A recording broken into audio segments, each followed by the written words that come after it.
on this Friday night. We're breaking records for the number of patients who are coming in with flu-like illnesses. Flu season strikes with a vengeance. What's behind the surge in cases, and who's most at risk?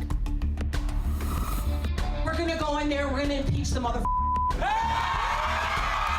A rookie lawmaker's vulgar language sparks a debate on decorum and political strategy. Why impeachment is dividing Democrats.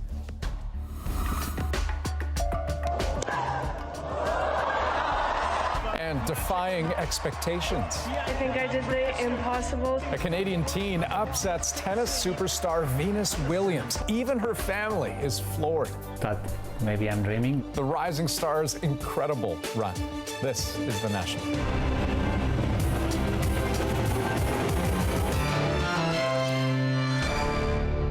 It is shaping up to be a particularly brutal flu season in Canada. Now, of course, the flu can be more than just unpleasant. It can be dangerous and even deadly. Well, new numbers are out today, and the number of cases has gone through the roof, and one particular strain is doing most of the damage. So far this flu season, there have been more than 13,000 lab-confirmed cases in Canada. 11,000 of those were variations of influenza A, with H1N1 as the dominant strain. It's a big jump in cases, nearly 50% over this time last year, with about 2/3 of them hitting young, otherwise healthy adults, those people who might not think they're particularly vulnerable. But that's how H1N1 tends to operate.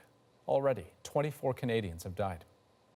Now, health officials say it's not too late to get the flu shot. Far from it. There are still months left in the season. And what's more, this year's vaccine is proving more effective than in years past. As Cass Russi tells us, that is welcome news for those who've been devastated by the virus in the worst possible way. So there's Jude with his crackers. The flu season is an unusually painful time of the year for Jill Promoli. In 2016, her little boy Jude died from the flu, even though he'd been vaccinated a few months earlier. So when we get to this point every year, it's stressful all over again and just really sad, because I know there are going to be thousands of more families like mine where people are going to lose their lives and their loved ones from this preventable disease. Health officials have said it's rare for people to die from infectious diseases they've been vaccinated against. Still, Promoli says she continues to have faith in the flu shot and has spent the last few years encouraging others to get vaccinated. It is our best first defense. You know what's coming. The number of flu cases continues to grow in this country, likely because the flu season started earlier than usual. This year's strain, H1N1, is especially dangerous for children. Kids under the age of 4 have the highest hospitalization rate. Certainly we're seeing a lot of kids, more than usual, coming in with quite significant, quite severe flu-like symptoms. It's the worst flu season in New Brunswick in almost a decade. Many of the nearly 600 cases there have been children. But we're also seeing the H1N1 this year, influenza A, affecting young to middle-aged adults who have chronic diseases. So that's a population that we really want to make sure are getting their flu shot. Oh, done. To parents wondering if it's already too late to get themselves or their kids vaccinated, Dr. Flanders says it's never too late. And if you're sick with flu symptoms, stay home, wash your hands routinely. Your dreams are always with you, just waiting. A message this mother is more than happy to spread over and over again. Cass Russi, CBC News, Toronto. Turning now to the United States, it's been just 2 days since the Democrats took control of the House, dividing the government, and already both sides are digging in. The issues dividing Democrats and Republicans are as familiar as they are irreconcilable, at least right now. But as Stephen D'Souza tells us, while the president isn't in the mood to bend, he is in the mood to talk. I'm very proud of doing what I'm doing. I don't call it a shutdown. I call it doing what you have to do for the benefit and for the safety of our country. If there was any doubt that the wall matters to Donald Trump, consider for 3 days in a row, he's gone in front of the cameras to talk about it. This is national security we're talking about. We're not talking about games. Trump called this hastily arranged press conference after his second meeting this week with Democratic leadership, where both sides refused to budge. We recognize on the Democratic side that we really cannot resolve this until we open up government, and we made that very clear to the president. Trump threatened to keep the shutdown going for months, possibly years, even with hundreds of thousands of government workers off the job or with no check. He even claimed, with no evidence, that those same federal workers have his back. Certainly they're not thrilled, but they say, sir, do the right thing. We need border security. Just one of the many questionable statements during an hour-long back and forth. We have terrorists coming through the southern border because they find that's probably the easiest place to come through. They drive right in and they make a left. Not going to happen. The chair Last night, Democrats used their newly gained control in the House of Representatives to pass legislation to get the government running. The bill is passed. Largely symbolic, given that it had no money for a border wall. I'm the president of this country. Today, Trump said if he wanted to, he could just use executive power and bypass Congress altogether. I may do it. I may do it.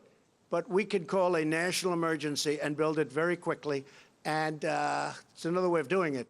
Trump, though, says he prefers a negotiated settlement, so he's asked top staffers from both sides to meet over the weekend. But considering how entrenched this standoff is, the shutdown seems poised to drag on. Stephen D'Souza, CBC News, New York.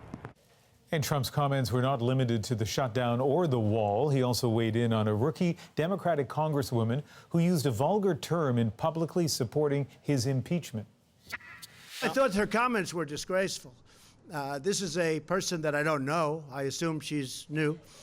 I think she dishonored herself, and I think she dishonored her family. He's talking about new Michigan Congresswoman Rashida Tlaib, who at a party last night said this. Bullies don't win. And I said, baby, they don't. Because we're going to go in there, we're going to impeach the mother.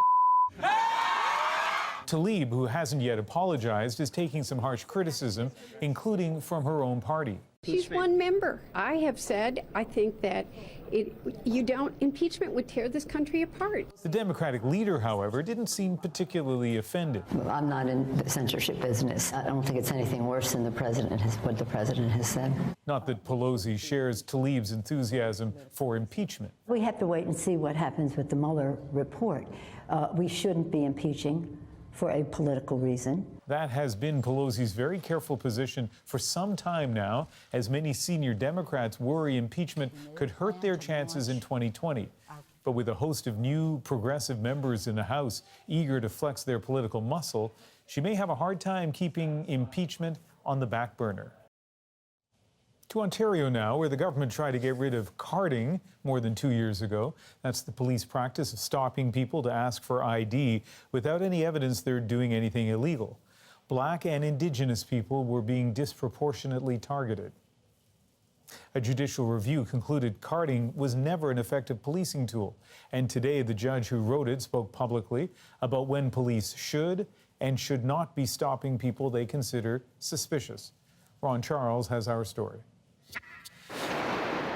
For Asante Houghton, random police checks were anything but arbitrary. He feels police have singled him out since the age of 13 because of his race. It was something that would often happen to me when I was walking to and from school, that sort of thing. Sometimes outside my house where I was growing up, I'd be stopped by officers. They'd ask, what are you doing here?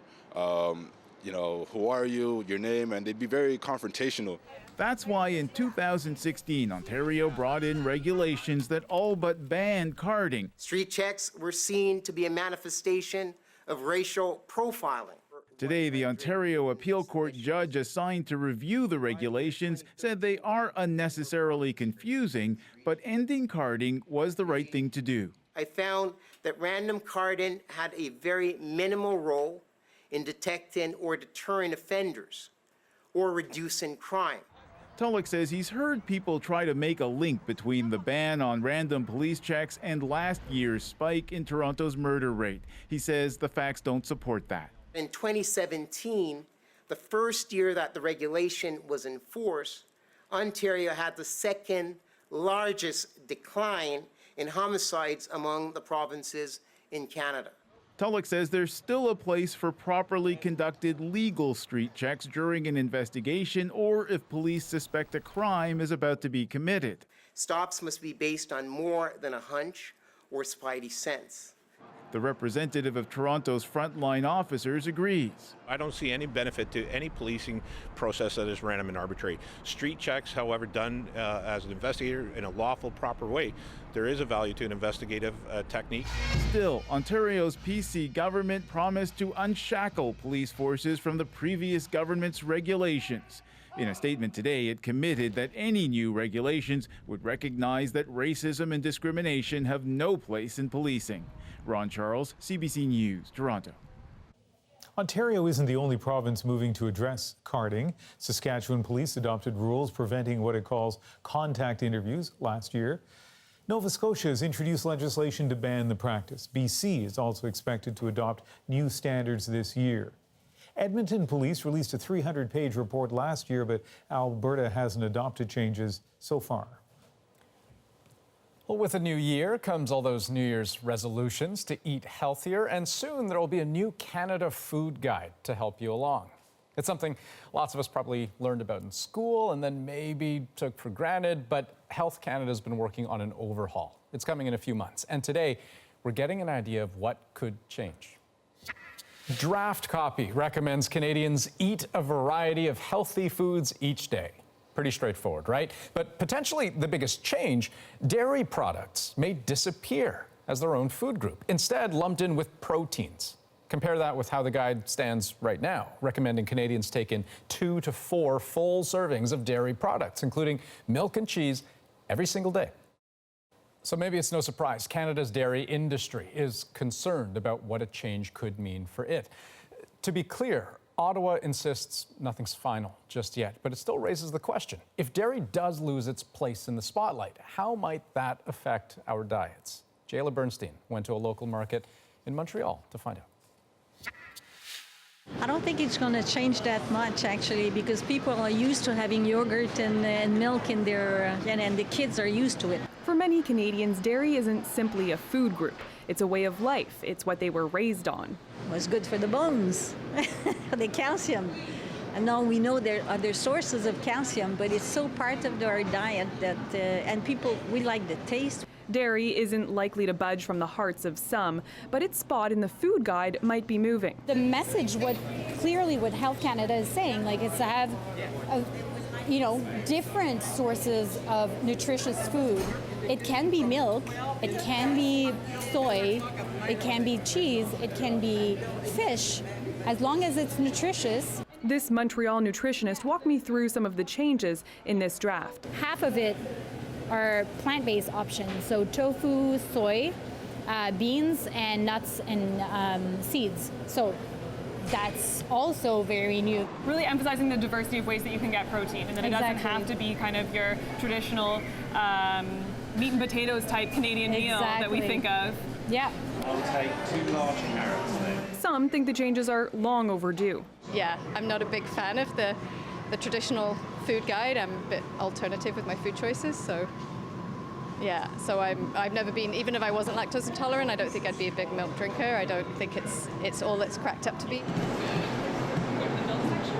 There are more vegetarians or people that want to reduce their meat intake, so they will go towards plant-based food. You can get tofu just over here, right? Exactly, yeah. Tofu and all sorts of plant-based protein, and I think to include these type of foods, or considering Canadians are eating that way already, we need options for them. Lefebvre doesn't think Health Canada wants to discourage people from enjoying dairy. She says it's more about encouraging Canadians to be open to a variety of ways to eat healthy. Jayla Bernstein, CBC News, Montreal. Now, starting next week, we'll be bringing you a series of stories about the Canada Food Guide here on The National. The Canada Food Guide, is that something that you follow? No. Have you ever? No.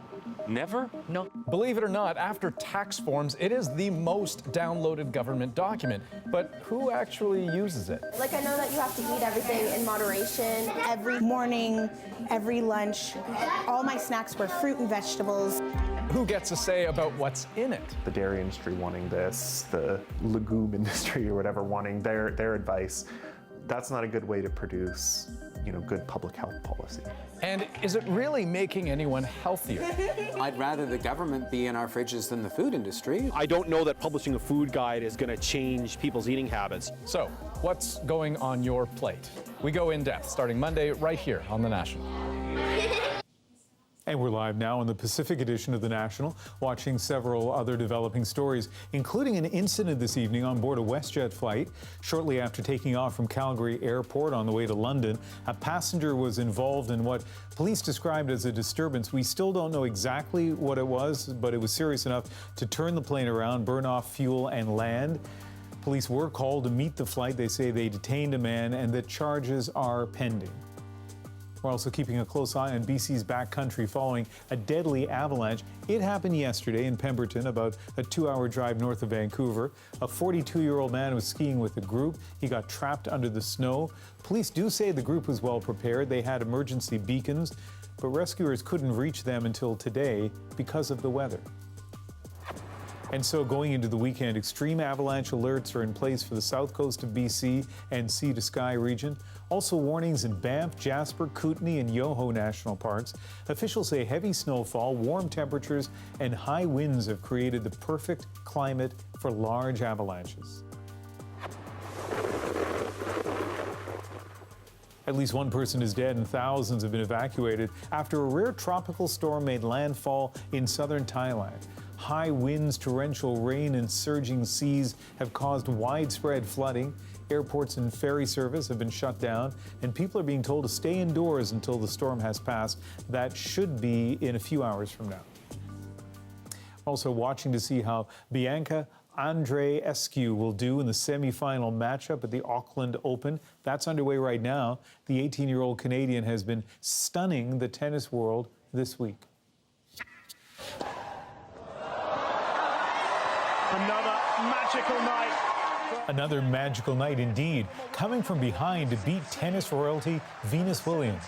I believe that anything is possible, and tonight I think I did the impossible, so I don't even know what to say.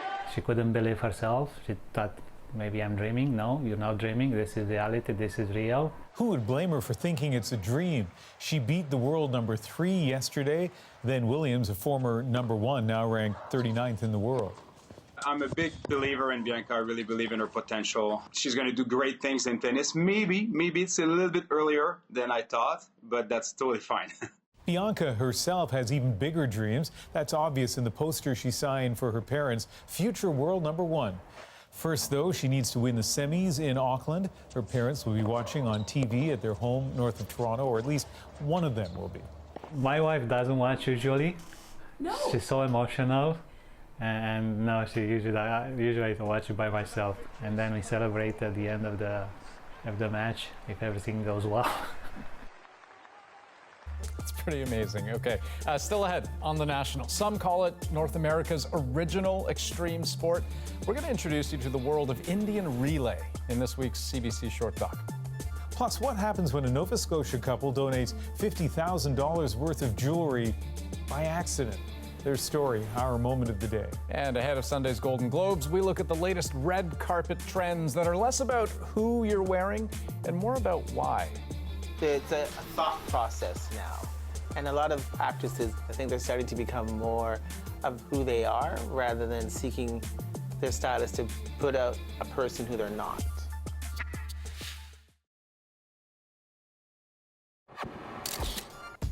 Hollywood's award season has arrived. Beginning Sunday with the Golden Globes, the stars will be getting their steps in on the red carpet. And with much of the world watching, these sorts of things are always an opportunity for fashionable drama. Except now, the question you're more likely to hear perhaps may not be who are you wearing, but why are you wearing that?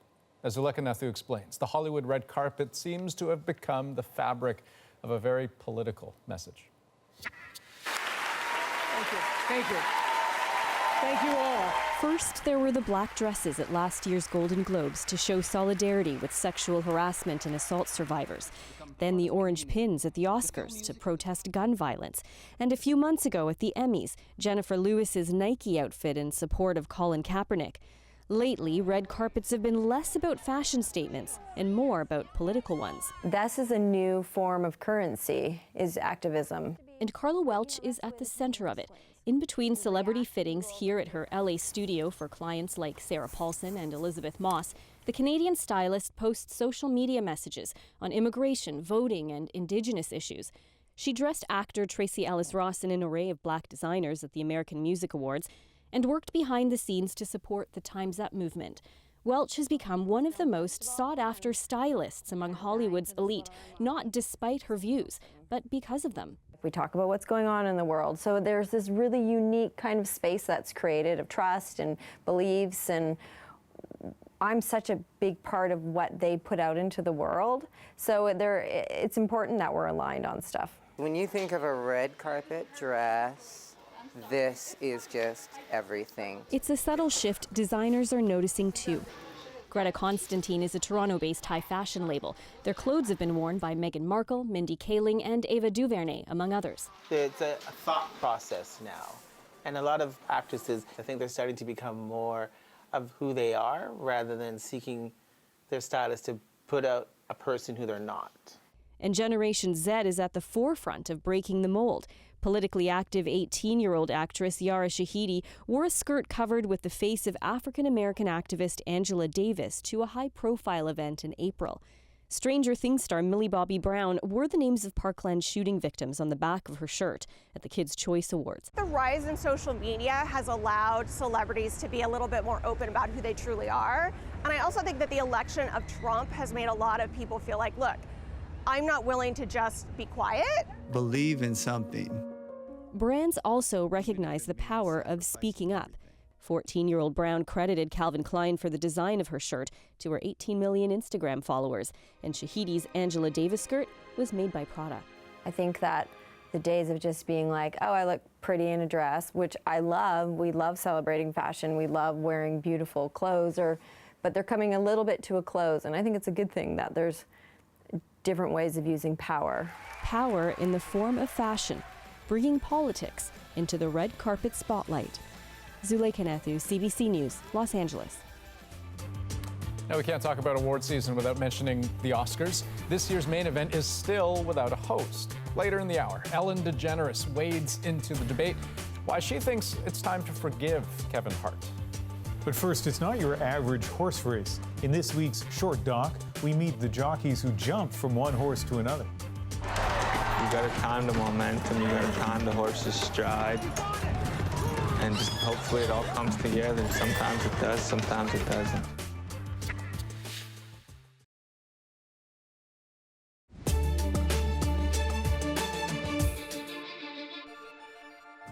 We are live on The National and tracking a tragic story out of Poland. 5 teenage girls celebrating a birthday party were killed in a fire at what's known as an escape room.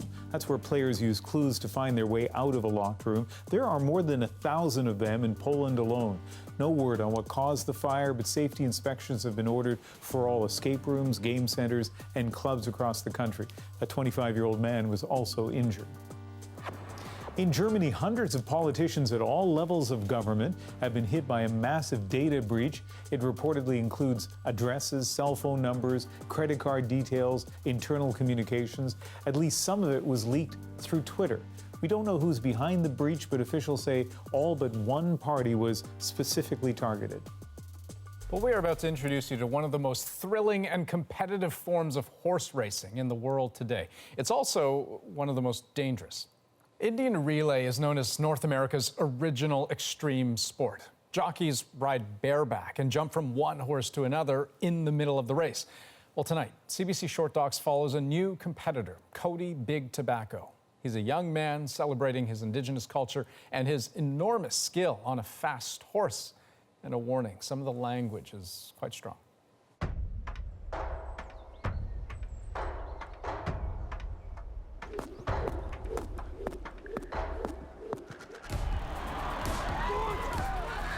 Indian relay was the first extreme sport. It consists of 3 horses and 4 people, 3 on the ground, 1 rider.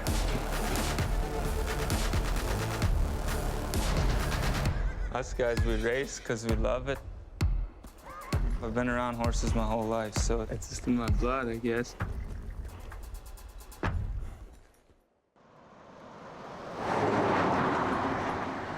I'm excited to see this horse.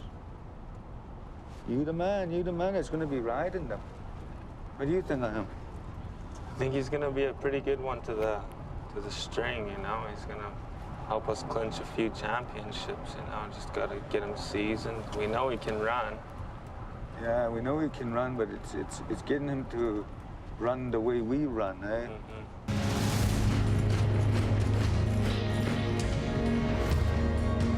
It's pretty fast and extreme, you know? You got to be a good horseman, you know? You got to be willing to take some bumps and bruises in this game because sometimes it gets pretty extreme out on the track.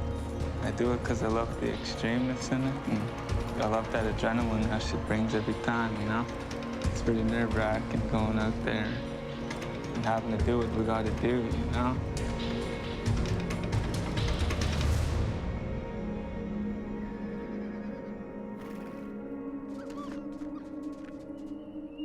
Horses are what makes us warriors today. If you work hard enough with them and you're willing to work with them, you're gonna feed off of them. You're gonna feel that strength, eh?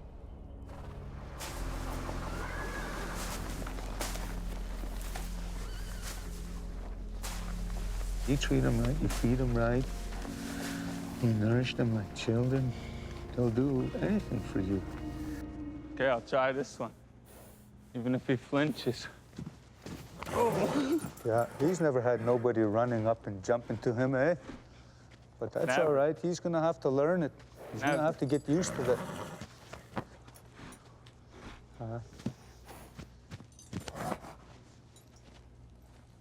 You see how he's put his feet in the proper stance to take my weight, eh? Yeah. Easy. It's an honor working with these young boys, eh? These the new warriors of today. Good. It makes me happy to see them, that they're being involved with horses, eh? They're trying to stay out of the negative things of life, eh? And the horse is something that keeps us out of trouble.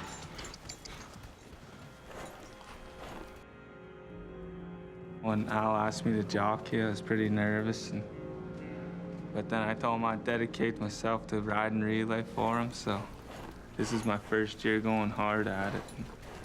You know, I feel like I can run right with them. You gotta time the momentum, you gotta time the horse's stride, and just hopefully it all comes together. Sometimes it does, sometimes it doesn't, you know?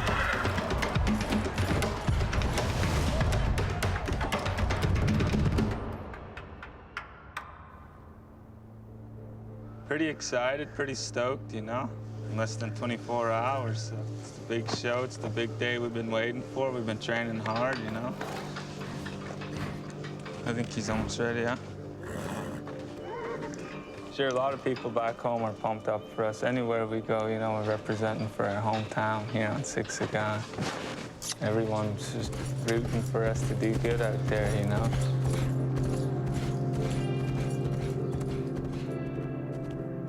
My daughter loves relay racing, you know. She'll get to look back on it in the future and be like, gee, my dad relay raced at Calgary Stampede when it very first started.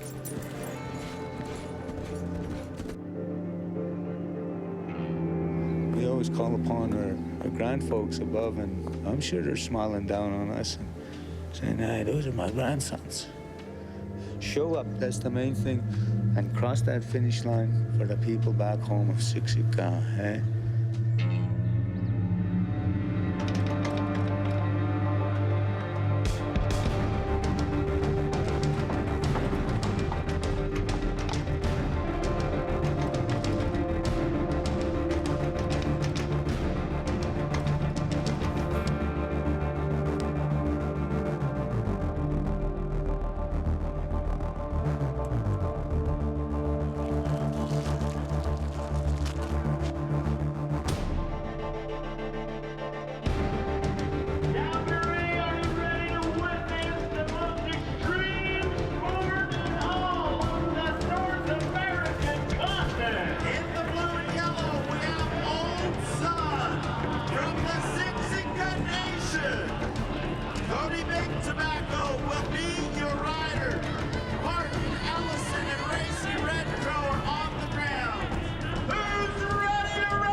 bros. Right on, bros.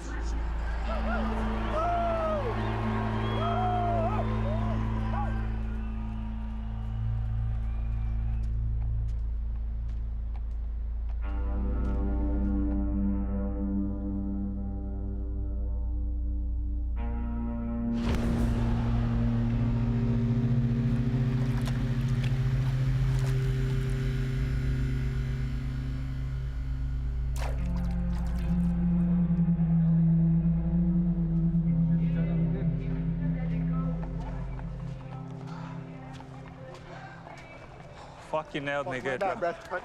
It's all good. It's part of the game, bro. Fuck yeah, you alright? Yeah, I just, I jumped. didn't see you, bro. I jumped up to her. No, I jumped and hit and boom. Fuck hey, my bad. You're just rolling, bro. Don't worry about a thing, bro. That's the problem. It's all good. Hope you're alright, man. As long as you're alright. Cody, you alright? Got smoked really I good, know, bro. Gee, I had him all set, and all of a sudden you just went out of the picture. I know, bro. I took 2 steps and I got nailed. I know. I've seen that. Shit, Don't worry about it. I'm glad. At least we finished. Cross the finish line. The Calgary Stampede wanted us here. We made it.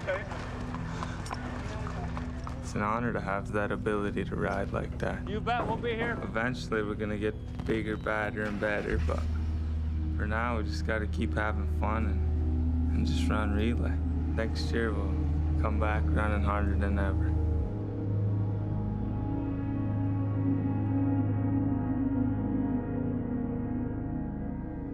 Racing has been amongst us for, generations. It's instilled in us, eh? Nakamoin hiksin. Etsin ikatuma. Achsen nonixa essuix. Kenne mokin hiksin nanne etsin ikatum. Ochbokso mi odaso. Han.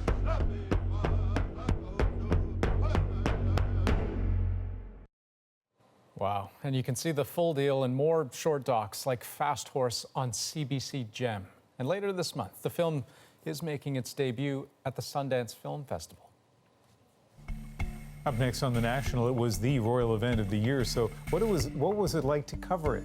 Thomas Dagler brings us behind the scenes from the pomp and ceremony to this tough assignment. No matter whatever serious piece of journalism I do, to this day, it is the one thing that most people come up to me and say, hey, you did that tea thing. Yeah, I did. And Sunday night on The National, Rosemary sits down with Rick Mercer to talk about his new book, politics, and also pot. Here's a preview. One of the things you also talk about is marijuana. It is now legal. Yeah. I'm not going to ask you if you've been smoking. But well, you can, because I don't smoke marijuana. All right. Because of my religion. No, I just don't. I just never have. I find it amazing that nothing happened. I know. It's just amazing. Nothing happened. Yeah. The other day, I'm at the airport, and the guy takes out his laptop, and he takes out his little plastic container of cannabis, lays it on top of the laptop, puts his wallet there, puts his coat on top, goes to the scanner. Nothing's happened. I kind of equate it to, finally getting air conditioning. People say, we should have done this 15 years ago. This is fantastic.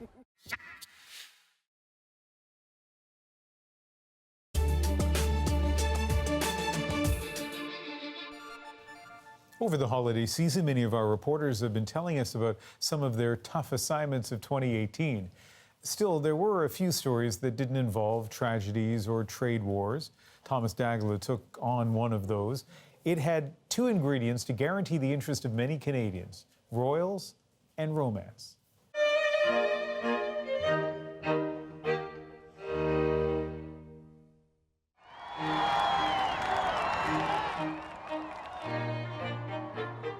It was without a doubt the biggest story in the world. And I'll tell you what, if I were to do this over again, I would watch The Crown before the wedding. I'm only watching it now. Should have watched it before. For some insight on what Meghan Markle should expect when it comes to etiquette, I'm joined by the etiquette expert himself, William Hanson. Thanks for joining us. Thank you, John. We decided that we needed to do a mix of fun and more serious stories because this is a fun story. It's a wedding. It's about love. And when we drink, we look into the cup, not over it. I learned from an etiquette expert here in London about royal etiquette and what the new Duchess, Meghan, was going to have to learn before having tea with the Queen, which was great fun. Keeping a straight back and then returning the cup to the saucer.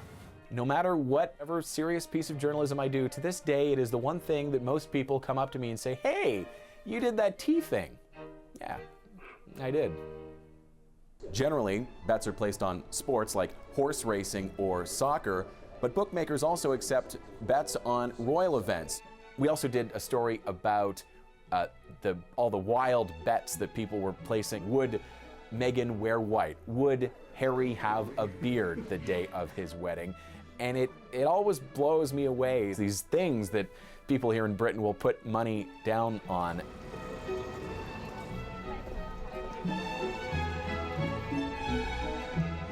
The plan on the day is based on the work beforehand. We also did a bit of a deep dive on the security situation in Windsor. And when you see things like this, what kind of challenge does that pose? The security was going to be the main cost for British taxpayers, and that in and of itself was controversial. Here it is, the site of the most highly anticipated wedding in Britain in years, St. George's Chapel. In the days leading up to the wedding, we had an opportunity to be one of the few media crews allowed inside St. George's Chapel. I'll tell you what, walking inside this chapel, you really get a sense that you're walking into history. The newlyweds can expect to be greeted by crowds as they walk out, but should we expect to see a kiss on these steps? Maybe.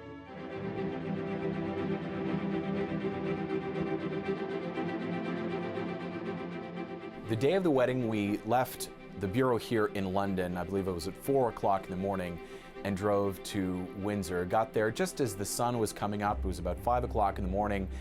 Already the crowds were gathering around Windsor Castle to get the best spot to view the newlyweds as they were going to be taking part in their carriage procession after the wedding. Hello, Adrian. A beautiful sunny day out here on the long walk. People just taking in the sun, waiting for that. It turned out to be, by English standards, just a stunning day. In this sea of humanity, we've spotted Diane because of her Invictus Games sweater, Orlando 2016. What's the story there? One of the early interviews we did on that day was with a young woman who had seen Prince Harry at the Invictus Games, which is his event that he holds every year for wounded servicemen and women. I actually met Prince Harry there. I was very, very thrilled. It struck me throughout the day that every single person there who we spoke to, in one way or another, had been touched, especially by Harry's life and what he has done over the years. The highlight for me was at the very end of the carriage procession when the newlyweds were heading toward Windsor Castle, and the crowd of thousands upon thousands on the long walk were cheering them on. This was the moment that they had waited hours upon hours for. Some people had been there all night or before the sun came up, and this was the moment they wanted, the moment that the newlyweds were going to ride by in their horse-drawn carriage. Being there, witnessing this wedding day, you really do get a sense that you're witnessing living history. It's rare to be able to witness something that is such a continuation of centuries of history. And I hope viewers got that sense if they watched our coverage on that day. Well, my favorite part was the tea thing. That was good. Still ahead on the National, diamonds, pearls, and gold jewelry. Not usually something you store with your old hand-me-downs, but one Nova Scotia woman had a different idea. With going out of town, I said to my husband, look, you know, instead of having it in an obvious place in a jewelry box, why don't we hide it? What happened to that jewelry worth $50,000 is tonight's moment. But first, in case you missed it, Ellen DeGeneres made a big effort to heal wounds today. That's a small group of people being very, very loud. We are a huge group of people who love you. But she also reignited a storm. A month ago, her friend, comedian Kevin Hart, backed out of hosting the Oscars after someone unearthed old homophobic tweets and jokes of his. That and the way he handled the backlash outraged a lot of people in the LGBTQ community. But today, Ellen, who supports Hart and who is gay herself, revealed this. So I called the Academy today because I really want you to host the Oscars. I think that I was so excited when I heard that they asked you. I thought it was an amazing thing. I knew how important it was and how it was a dream. So I called them. I said, Kevin's on. I have no idea if he wants to come back and host, but what are your thoughts? And they were like, oh my God, we want him to host. Well, that set social media on fire all over again, not least among the Black LGBTQ community. As a Black queer, someone who was punched in the chest by Black men in my family and told to man up, Ellen can't and doesn't speak for me. Also this, she condemned Kim Burrell for making homophobic comments that are no different from what Kevin Hart tweeted. The reason why she excused Kevin is because they're friends. I think that's BS. We don't know yet who will host the Oscars, but the clock's ticking. They're only about 8 weeks away.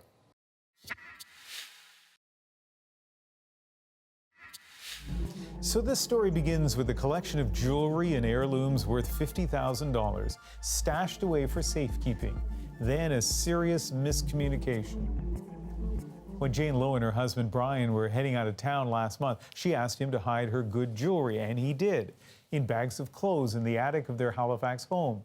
A few weeks later, they realized what happened to those bags, and that excruciating discovery is our moment of the day. We were going to a Christmas party, and I started to look for my jewelry to wear and said, oh, where's my jewelry? And my husband said, oh, I didn't take it out of the hiding spot. And he comes back downstairs and says, where are all those bags? And I say, they went out for donations. We started calling the next day Diabetes Association, and it led us to all the different value villages. It was, a wonderful holiday, and I think you just have to think that way rather than, being in a total funk about losing, items. Hopefully, even some of the pieces may surface somewhere. Gosh, that's painful. It's particularly unfortunate because ultimately, the family was just trying to do a good deed here, right? They were trying to donate bags of old clothing. So, so the story goes, Jane is hoping that there will be some way to get the jewelry back. Here's the part of the story that I do like. That if she manages to recover that jewelry, she says, because she'd effectively be taking back an accidental donation, she plans to make another donation in kind. So Value Village are thrift stores. There is a bag of clothes somewhere, probably in the Maritimes, maybe on the island, that has this jewelry in it. I don't know, Andrew, are we allowed to take on causes? I implore the people who get that bag to give the jewelry back. I think it's safe for us to say that. Crossing our fingers that they find some resolution, but that's a lousy situation to be in. That's right. That is the National for January 4th. Good night. Good night.